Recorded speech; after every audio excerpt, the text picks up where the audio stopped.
اگر missing person کے لیے بھی پورا پاکستان اتنی ہی کمپین چلاتا، خان صاحب ایسے ہی جی جان سے اپنا ٹرولنگ ونگ استعمال کرتے تو یہ مسئلہ بھی حل ہو جاتا۔ خیر دیکھیں، میں اس میں جو میری سجیشن ہے، میں اسے اپنے نیریٹو کے طور پر اب پروگرام کو لے کر چلوں گا۔ میں روزانہ کی روٹین گفتگو نہیں کرنا چاہتا۔ اگر میں آپ لوگوں کو کچھ یہاں 35 سال رہ کے سکھا نہیں سکتا، دے نہیں سکتا، لوٹا نہیں سکتا، تو میں نہیں سمجھتا کہ مجھے پروگرام کرنے کی ضرورت ہے۔ میں وہاں رہتا بھی نہیں ہوں، میں سنتا ہی ہوں لوگوں سے۔ میں اس پہ بحث نہیں کرنا چاہتا کہ انتخابات کب ہوں گے، گو کہ آپ کو بتا چکا ہوں کہ انتخابات اکتوبر کے اینڈ یا نومبر کے بگننگ میں ہوں گے۔ چاہے کوئی بھی ماحول ہو، یہ انتخابات ہوں گے، اور انتخابات کے بعد انتخابات ہوں گے یا نہیں ہوں گے، ڈیٹ کا اعلان ضرور ہوگا۔ نگراں حکومت ضرور ان ڈیٹس میں سامنے لائی جائے گی۔ اس کے بعد کیا ہوگا یہ تو اللہ ہی جانے۔ دیکھیں، آج الزامات لگ رہے ہیں نا کہ یہ عدلیہ جو ہے وہ خان صاحب کو سپورٹ کرتی ہے، اسٹیبلشمنٹ میں ایک بڑا دھڑا خان صاحب کو سپورٹ کرتا ہے۔ کس دباؤ میں کرتا ہے، پسند کی بنیاد پہ کرتا ہے، ایک الگ مسئلہ ہے۔ آپ میں سے بھی بہت سے لوگ بس یہی خواہش رکھتے ہیں کہ خان صاحب لوٹ کر آئے، مگر ایک آبادی کا بڑا حصہ ہے نا جو وہ نہیں چاہتا۔ آپ ان کی رائے کا احترام کریں، وہ آپ کی رائے کا احترام کریں، مگر یاد رکھیے گا کہ اس سیاسی لڑائی میں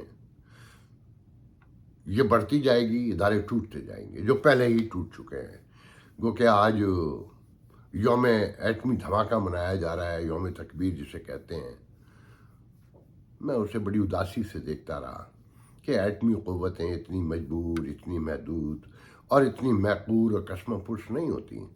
مجھے یاد پڑتا ہے کہ بے نظیر بھٹو سے ایک سوال کے جواب میں ایک سوال پوچھا تھا کہ پاکستان کا مستقبل کیسا ہوگا، تو بڑی لمبی بحث میں جو نکل کر آیا تھا وہ یہ تھا کہ میں نے کہا، انہوں نے پوچھا کہ آپ ایٹمی دھماکوں کے حق میں تھے؟ میں نے کہا نہیں، میں نہیں تھا۔ انہوں نے پوچھا کیوں؟ تو میں نے کہا دیکھیں، بہت مختصراً بتا رہا ہوں آپ کو۔ میں نے کہا اس کی وجہ یہ ہے کہ جو ایٹم بم رکھنے والی قوتیں ہیں نا، ان کی جو شرائط ہے کہ کون ایٹم بم بنا سکتا ہے اور رکھ سکتا ہے، ان کی 3 ان اناؤنسڈ کنڈیشنز ہیں کہ مانگنے والی اکانومی نہ ہو، ہاتھ پھیلانے والی اکانومی نہ ہو، ایک سوشو پولیٹیکل سیٹل سوسائٹی ہو، اور ایک قوم ہو اور اس کی فوجی، سیاسی اور جو پولیٹیکل قیادت ہے وہ ایک پیش پر ہو۔ کیا ہم ان میں سے کوئی ایک شرط بھی پوری کرتے ہیں؟ تو انہوں نے کہا تھا کہ میں تو اس کے حق میں ہوں اور اسی کے حق میں رہوں گی۔ آپ نوٹ کریں کہ ہر وہ سویلین جو اس ایٹمی دھماکوں کے حق میں تھا یا جس نے بنایا، بھٹو سے لے کر نواز شریف تک آ جائیں، بے نظیر تک آ جائیں، بنانے والے محترم جناب ڈاکٹر قدیر تک آ جائیں، یہ سب مارے گئے، مروائے گئے۔ ایک لمبی کہانی ہے یہ، میں وہاں نہیں پڑھنا چاہتا۔ آج جب یہ دن منایا جا رہا ہے تو آپ کی حالت یہ ہے کہ آپ IMF کے ہاتھوں یرغمال ہیں۔ خان صاحب لاکھ غلط بیانی سے کام لیں، یہ معاہدہ تو خان صاحب ہی کر کے گئے نا۔ ان کے ٹرولر جوابی کارروائی میں کہ مہنگائی ہو گئی اور مہنگائی کا شور مچانے والے مہنگائی کر رہے ہیں، لاکھ کہیں یہ مہنگائی خان صاحب کے کھاتے میں۔ تاریخ دیکھیں اصل فیصلہ کرے گی، میں اور آپ نہیں کریں گے۔ میں آج کتنا بھی جھوٹ بول لوں، آنے والے دن سچ سامنے لے کر آ جائیں گے۔ میں دیکھیں اس بحث میں نہیں پڑھنا چاہتا۔ یہ بھی آج آپ نے سن لیا ہوگا کہ آصف زرداری کو ملک ریاض نے کیا فون کیا، خان صاحب کیا چاہتے تھے، کیا صلح صفائی کی باتیں ہو رہی تھیں۔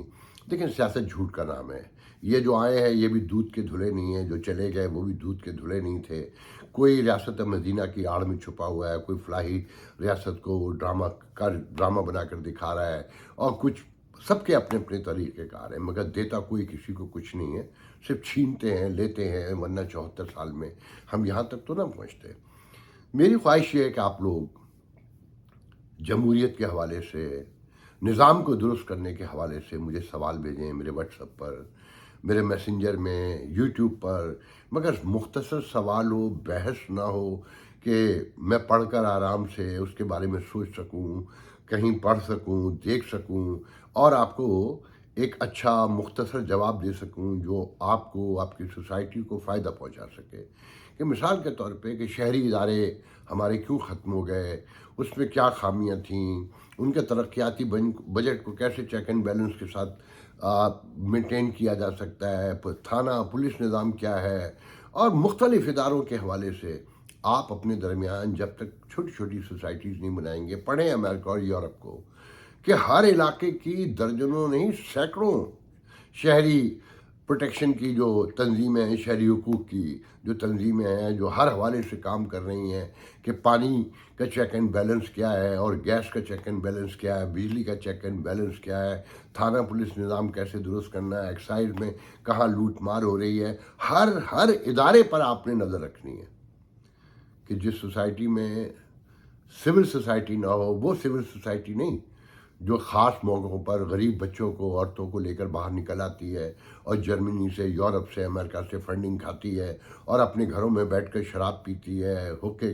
گڑاتی ہے، اور حکمرانوں رات بھر حکمران ان کے گھروں میں بیٹھے رہتے ہیں، صبح کو ان حکمرانوں کو گالیاں دے رہے ہوتے ہیں۔ نہیں، آپ کو بہت سچائی کے ساتھ ان باتوں کا سامنا کرنا ہوگا۔ یہ آپ کو ریاست بچانے کا ایک موقع اللہ تعالیٰ نے فراہم کیا ہوا ہے کہ جب تک پوری انٹرنیشنل کمیونٹی آپ سے مکمل تنگ نہ آ جائے، کیونکہ آپ سے لوگ بہت تنگ آ چکے ہیں۔ آپ سے جھوٹ بولنے کی جس حد تک توقع کی جا سکتی تھی، اس سے کہیں زیادہ بول رہے ہیں۔ خان صاحب نے جو حالات پیدا کر دیے ہیں سفارتی محاذ پر، اس کا آپ کو اندازہ نہیں ہے۔ میری خواہش یہ ہے کہ میرے بہن بھائی، دوست، احباب، رشتہ دار، محلے والے، شہر والے، ملک والے اب اپنی آنکھیں کھولیں۔ سیاستدان بھی جب تک درست نہیں ہوں گے، جب تک آپ اپنی سطح پر درست نہیں ہوں گے۔ میرے ایک دوست آئے ہوئے، میں نے آپ کو بتایا تھا نا، آرٹسٹ ہیں، وہ حیرانی سے سڑکوں کو دیکھتے ہیں کہ یار کیا صفائی کا نظام ہے کہ 100 میل، ابھی ہم نے کچھ 5,500 مائل ڈرائیو کی ہیوسٹن ٹیکسس سے، اور پورا ساؤتھ ویسٹ دیکھتے ہوئے، اور پھر نارتھ کا اور ایسٹ دیکھتے ہوئے تقریباً 17-18 اسٹیٹس دیکھی، 5,500 مائل کی ہم نے ڈرائیو کی۔ تو وہ پورے راستے یہ گفتگو کرتے رہے کہ یار 1000 میل ہو گئے، اب 1500 میل ہو گئے، 2000 میل ہو گئے، کہیں یہ کاغذ نظر نہیں آتا۔ کیسے شہری علاقوں میں سے لے کر گاؤں دیہاتوں میں بھی گھاس ویل پراپر کٹی ہوئی ہے۔ اور پھر انہوں نے ایک تاریخی جملہ کہا کہ یہاں دیکھ کر بس لگتا ہے کہ ہر آدمی کام کر رہا ہے، اپنا اپنا کام کر رہا ہے، کوئی کسی کے معاملے میں مداخلت نہیں کر رہا۔ بس اس جملے میں آپ کی ترقی، خوشحالی، بقا، سلامتی، امن سب کا راز ہے۔ آپ مجھے سوال بھیجیے، میں اپنے طور پہ جواب دوں گا، اور آپ اپنے طور پہ بھی پڑھیے، گوگل سے فائدہ اٹھائیے۔ گوگل کسی ایک مخصوص قوم کے لیے نہیں ہے، سب کے لیے فری فار آل ہے۔ اللہ حافظ۔